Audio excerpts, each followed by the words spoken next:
Thanks so much indeed for staying with us on the morning edition. Well, our first commentary this morning takes us to Asaba, Marion. Yes, our first commentary this morning takes us to Asaba, Delta State, where Delta State has spent the last 3 days making a bold pitch to investors from Nigeria and around the world. The Delta State Economic and Investment Summit 2026 brought together government officials, business leaders, development partners, and investors, all with one central objective: to position Delta as one of Nigeria's leading investment destinations beyond oil.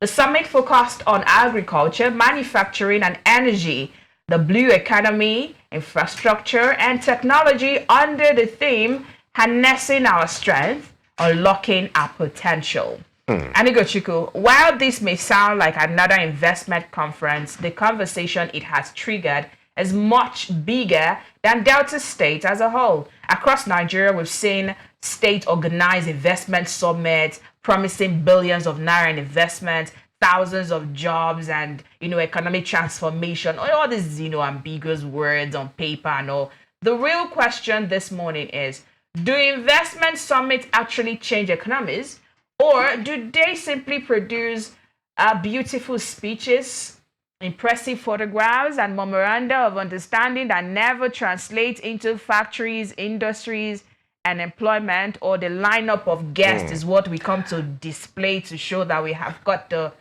people or the profile? That indeed is the very big question, and I mean quite the lineup if we're going to talk about the guests now. But before we go further, let's hear first from the host of the summit, His Excellency Governor Sheriff Oborevwori, who believes Delta is ready to compete for global investment.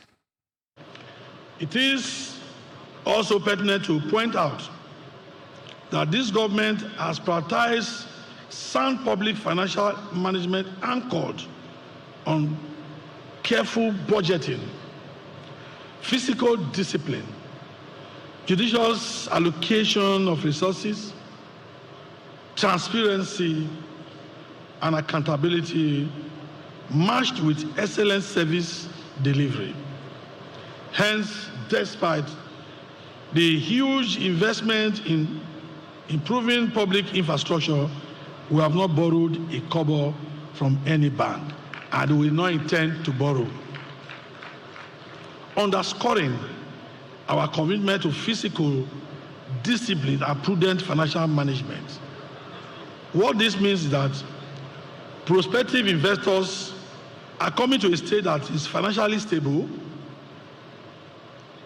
and provides an enabling environment for them to operate without let or hindrance. And that's the message from Governor Oborevwori.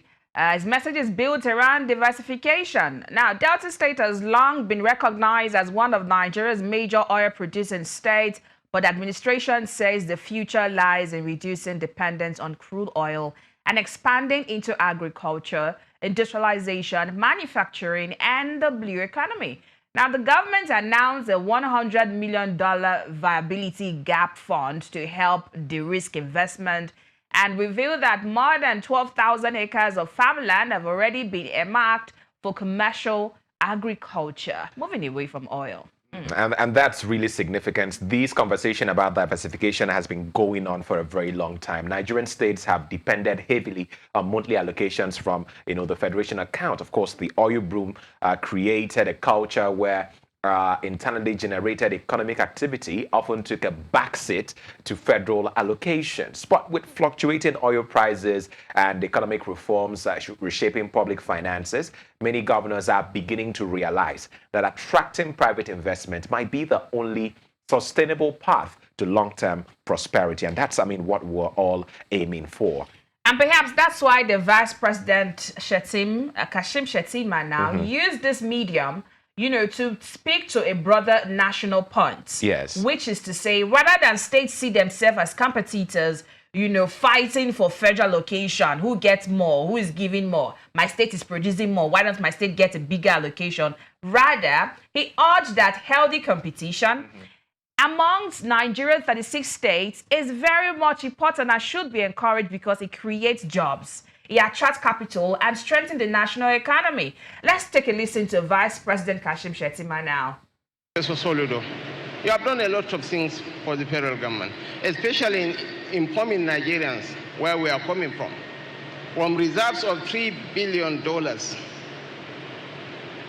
when we were experiencing capital plight and capital scarcity, now we are experiencing capital inflows, so that our foreign reserves has gone up to over $52 billion and counting in a turbulent world, mind you.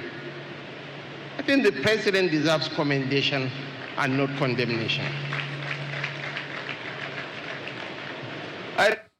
Well, the voice and some of the comments made there by Vice President Kashim Shettima, also linking the summit to President Tinubu's economic reforms, arguing that improved macroeconomic stability should encourage investors to look at Nigeria differently. So, I mean, it's a different conversation whether you agree with the assessment or not, but one thing is certain. Investors pay close attention to policy consistency, to exchange rate stability, to issues around infrastructure, to issues on security before they commit their money anywhere in the world. That's standard practice. I mean, which brings us to an important reality. Investment doesn't happen because government organize, conferences, summits as this. But investors don't commit billions simply because they are invested or invited to a summit. They invest when they believe they can make a reasonable return. There's a good ground of doing business. If I come to your state to do business, am I going to get the returns? Do I have a safe ground to do my business? Electricity? Are there good roads? Can I employ people from your state? Can I get a workforce, or do I have to import people to come to your state? All of these research work are being done on the ground to understand if your state is viable enough for my business to thrive. It goes beyond just the glamour of having a summit, having to invite, even if you invite President Donald Trump. What happens after the summit? After the summit now, you've come to give all of the speeches, you've come to tell us what is going to happen, you've declared the billions and billions of naira. We're done. We're back home. And in fact, if we're going to take a classic example here, Lagos became Nigeria's commercial capital. I mean, it didn't come off the back of a single investment summit. Ogun State attracted manufacturers because of infrastructure, proximity to Lagos, deliberate industrial policies. I mean, data has it that apart from Lagos, they probably have, the highest number of factories and industries in the country. That didn't come by fluke. And even if we're going to go outside the shores of Nigeria, when you look at countries like Rwanda and Morocco, they built investor confidence through regulatory reforms, infrastructure development, and what you might call predictable governance. I mean, nobody's saying summits like this are not important, but we had quite a flurry of keynote speakers, the likes of Ngozi Okonjo-Iweala was even there. She was there, which is why one of the summit's keynote speaker, which she is Dr. Ngozi Okonjo-Iweala, kept returning to one word: execution, implementation, not just announcement and all. How do we execute all of these plans that we've mapped out? She urged that and argued that Nigeria already possesses many of the ingredients investors look for. What investors need, the Nigerian market, we have it. She says, people, location, market, we have all of that. The grounds for business to thrive, we have it. But the challenge, she said, is turning those advantages into functioning industries and globally competitive businesses. How do we now take advantage of what we have? The market, the location, the people, the workforce. We have all of this, the manpower. We do have all of this. But how do we turn that to a proper execution of what we want our state and our country to look like? Let me take you to that moment where Okonjo-Iweala did give that keynote speech and made some of this comments. The third area is in oil and gas. Yes, we've spoken about this. That's what the state is known for. But we've heard, even in the oil and gas, we've got work to do.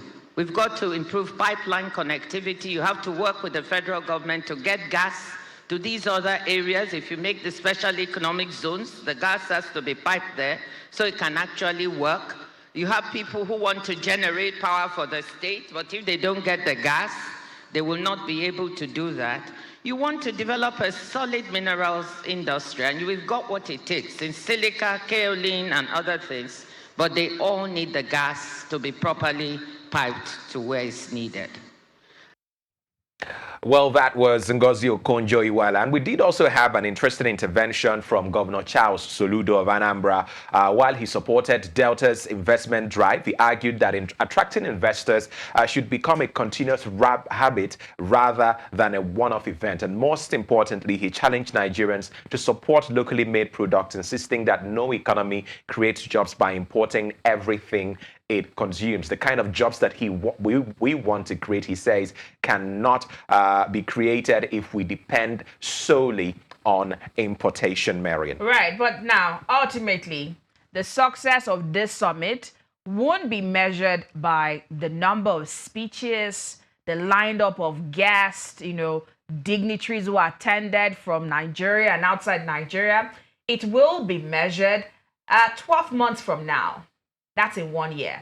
How many of the investment commitments become signed agreements? Not just signed agreements, but implemented. How many become construction site? How many become factories? And perhaps most importantly, how many become jobs for the Deltans now? Who wants to see question. That? Yes, from the summit that our Governor Oborevwori, I think it's the first of its kind that Delta State is having, a business summit, bringing leaders, world leaders. Okonjo-Iweala, it was right there. This wasn't even new to her. It's at home. The Minister of Finance as well. Yes, Taiwo Idele was there. Tony Olumelu was there. Hez Hurricane. Like Okonjo-Iweala, it's not far-fetched. This is her home. So it felt like a welcome back home. We saw a ceremony of welcoming her back home. So this is our place. We can collectively make that place a better place. And it starts from one state.